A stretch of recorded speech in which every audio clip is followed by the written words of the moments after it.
Hello, and welcome to this week's episode of the Wealth Conversation podcast with me, Tsitsi Mutiti. I guide high-achieving women on their journey to build lasting wealth so they can prepare for an abundant future in every area of their life. I hope that today's episode will help you to transform your relationship with money so you can make the choices that will enable you to create the opportunities and lasting wealth that you desire. Let's get straight into this week's episode. This episode is all about pensions. I have invited my friend, chartered financial planner and certified financial coach, Michelle Lambell, to give us a basic rundown of what pensions are and why we should all have one. Michelle started her career in financial services in 1999 as an assistant investment manager. After taking a career break to look after her young family, she returned to financial services in 2013, initially in a part-time role within a credit union.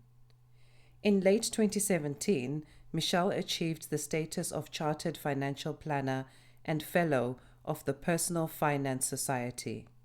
She has a passion for providing financial advice, guidance, and education to everyone, regardless of their gender, age, or current circumstances, and specialises in all aspects of pensions, including pensions on divorce, retirement planning, and investments. Welcome, Michelle, to the Wealth Conversation podcast. Thank you for having me. It's lovely to be here today. I'm glad to have you. I am super excited that you are going to talk to us about pensions because it's something I get asked about a lot. But before we get into that, could you share a little bit more about yourself and your background? So first and foremost, I am a mum to two beautiful girls who are 15 and 17, and I'm a wife. And then second, I'm a chartered financial planner and a certified financial coach. And my real passion is to provide advice, guidance, and education to everyone, regardless of their gender or their circumstances. And I also love pensions. So that's a bit about me. Yeah, a lot of people who deal with pensions actually say they love them, and people who don't deal with pensions like, why? But we are going to find out exactly why during this podcast episode. What motivated you to pursue a career in financial services? So like many others in the sort of industry, I initially fell into financial services due to my circumstances. So my background was I sort of investment management. I then had my children came out for a bit, but I decided consciously to go back in to the financial planning side. And the reason for that was my experiences, really. So I was married. I was then divorced. I was then a single parent. I was then lost both my parents within a very short time frame. So all of that really spurred me on to have my career. Great. That's amazing. Now, Michelle, as I was saying before, I'm constantly approached by women, especially who have no idea about pensions, how to read their pension statements. They're concerned about not having enough for retirement. And actually, that's one of my key concerns about when I retire.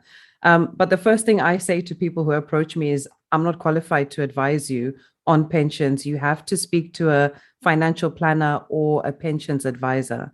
In your opinion, why is it important that individuals seek advice from a pension specialist? So really, pensions come in so many different forms. Some are really simple and some are more complex, mainly due to the ever-changing pensions legislation that we have. So the rules are different. And in the sort of pensions world, it is scheme rules, rule, plan rules, rule. So we can have overarching rules, but then each scheme or plan may have its own underlying rules, which will ultimately determine what you get. So this is where a pension specialist becomes really beneficial because they're familiar with different types of pensions from experience, but also some of the quirks that many of the older pensions have, and there are quite a few. So there's different types of pensions around. So you'll hear the words final salary. So this is a guaranteed pension provided by your employer. Doesn't cost you anything once you're taking your pension, and there's no risk to you. But There is also the personal pension, where you do pay the charges, where you are open to investment risk and what that brings. So the pension specialist will have an overarching view of all of those things and the other, I suppose, main quirks underneath, which may then affect your decision. So the pension specialist really just provides that little bit of extra advice. And if they specialise in retirement planning, they can build you a retirement plan, which is what most people seek as they move further through life. Yeah, I think that's so true. The pension is part of that retirement plan. So I guess when people are, when they have all these questions about pensions, it's really about what is my plan for retirement, and can this vehicle help me fulfill that plan, or the desired plan. I look after pensions in terms of the underlying investments, but yeah, I agree with you. They are so complicated, even for me as a investment manager working in financial services full time. So definitely seeking advice from a specialist is the best thing I always say to people, because you guys have got up-to-date information on rules and regulations about pensions. You've mentioned that there's like so many different types of pensions, but how would you describe a pension in its simplest form to someone who isn't really financially savvy? So a pension is simply savings made over time, which have been invested and placed inside a pensions wrapper. And the pensions wrapper merely provides the taxation rules and the access rules to that pension. So what I often use with clients is I use my favourite sweet, which is a Quality Street toffee penny. So if you think of the toffee sweet itself, that is the pension funds you've saved, and that's what's invested. And the shiny gold wrapper gives you the rules that apply to that pension. So it is merely a wrapper. Pension is not scary. It is an investment just wrapped in something else. I love that. Oh, I'm going to use that. I'm going to use that analogy from now on. Thank you, Michelle. So, Michelle, do you believe that everyone should have a pension? And when would you say people should start contributing to a pension? Well, in terms of contributing to a pension, I would say absolutely everyone should have one. And I would say, we all want to retire and we all want to enjoy later life. Now, on average, retirement can be around 30 years of our life. So it's a very big chunk of time. So the best time to start a pension is yesterday, as soon as you possibly can. Second best time is today, and it's definitely never too late, even if you're, later life in your 50s, because you still have time to put money into the pension to allow it to grow. And that's where we have sort of the magic of compounding. So the earlier you start your investment, the more you're going to gain more growth on growth, and it has an amazing effect on your pension. So whatever you can afford, I believe, that's what you should do.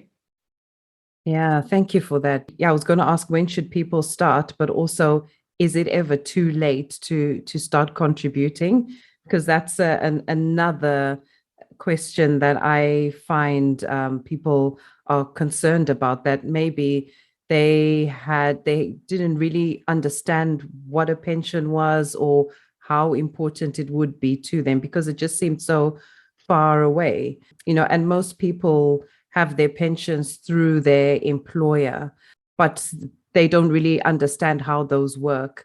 Are there any benefits to an employee contributing to a pension via their employer? And if so, what are these benefits?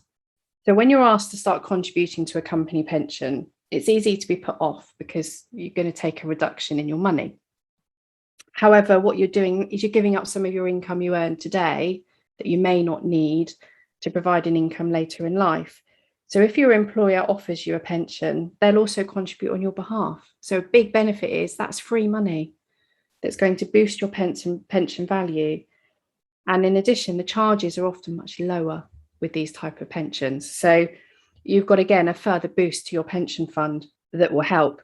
So yes, I believe if you have an affordability to make some savings to your pension, Most definitely, there are big benefits and free money, which nobody really wants to pass up.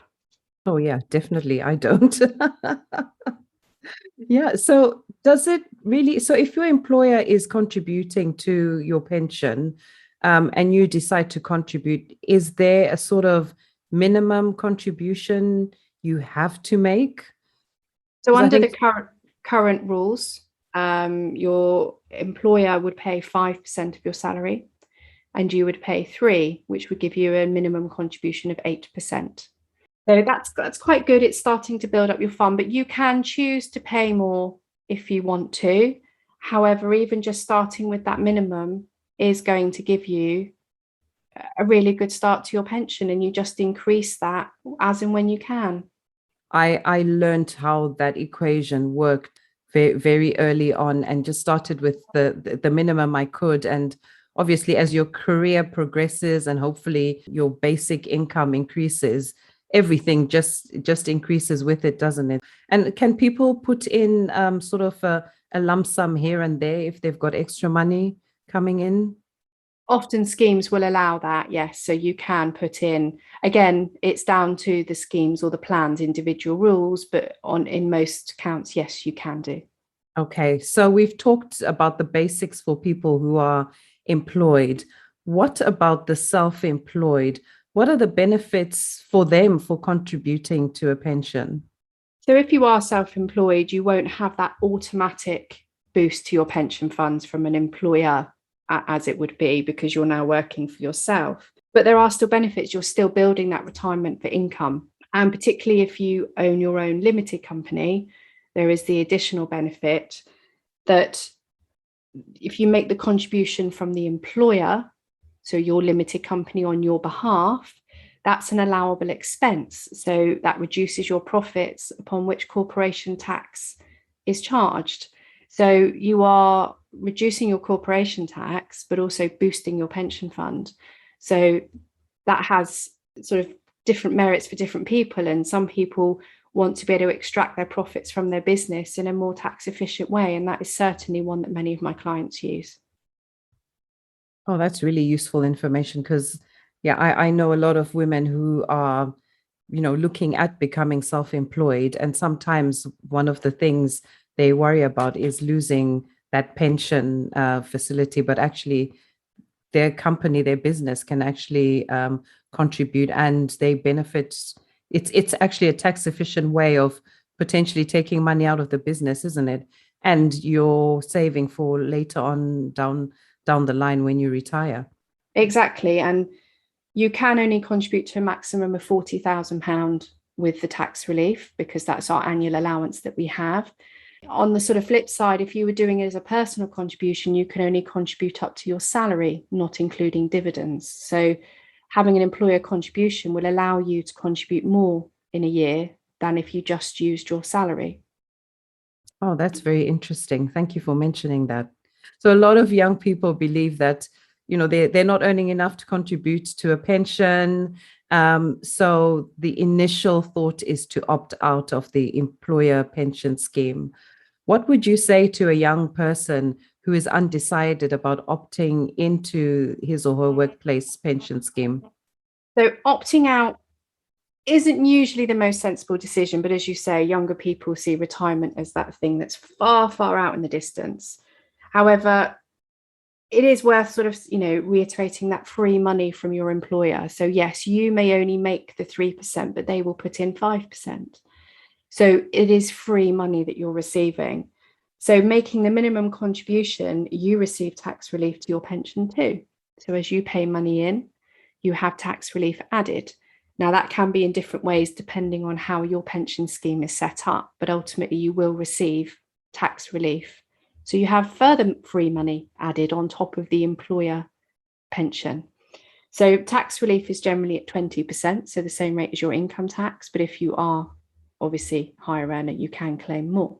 But as we always say, you should ideally start contributing to the pension as soon as you're financially able to, and even small amounts with that magic of compounding will help to grow into a larger pension fund and let you have that comfortable retirement, which is so important.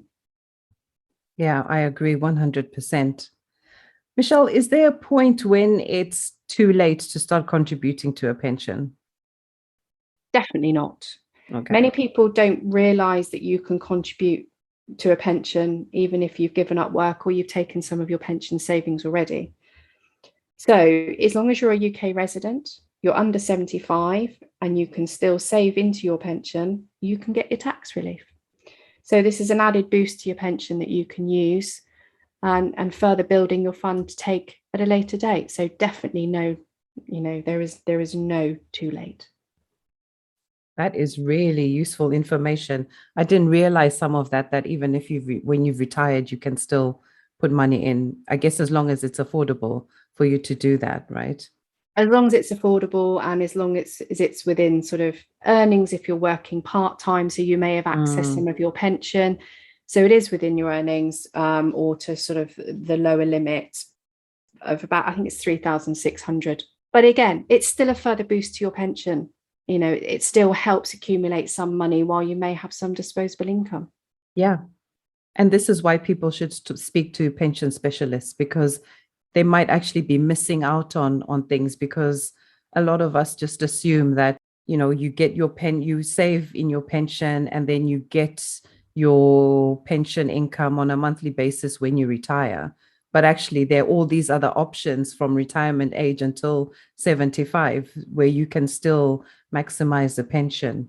So obviously with a pension too, you also have, the inheritance tax benefits that it brings. So if the money is within a pension wrapper, it is passed free of inheritance tax, as long as there are sort of certain rules that may negate that. But on the whole, it is free of inheritance tax to pass to your family.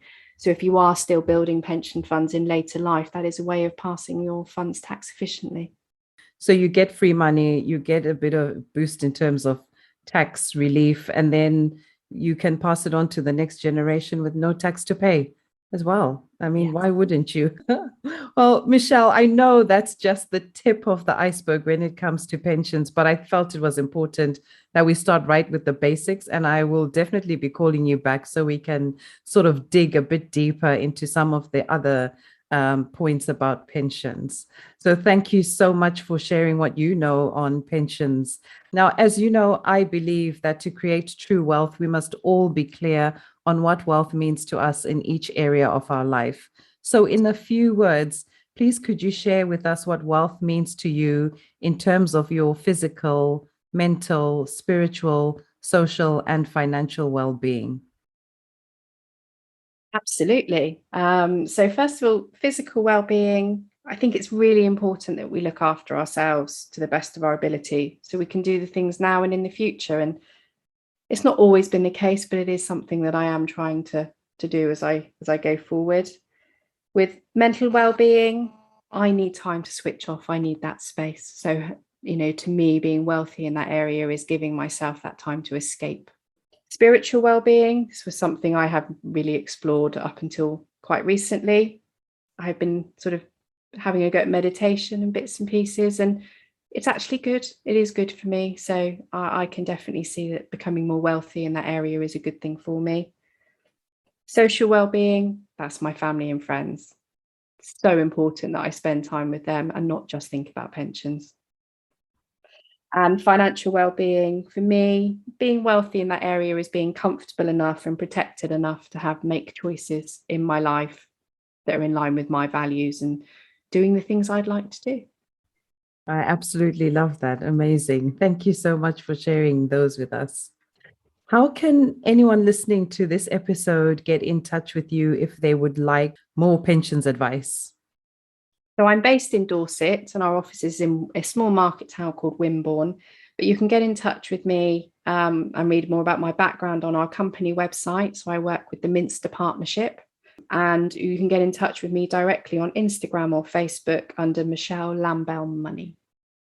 I will put the link to your Instagram profile in the show notes and also a link to the website so it's easy for people to find you. Michelle, thank you so much for sharing your great depth of pension knowledge. I can see why you love pensions. Oh, thank you for having me. It's been lovely.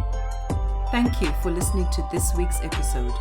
Connect with me at the Wealth Conversation on Facebook and Instagram so we can continue the discussion.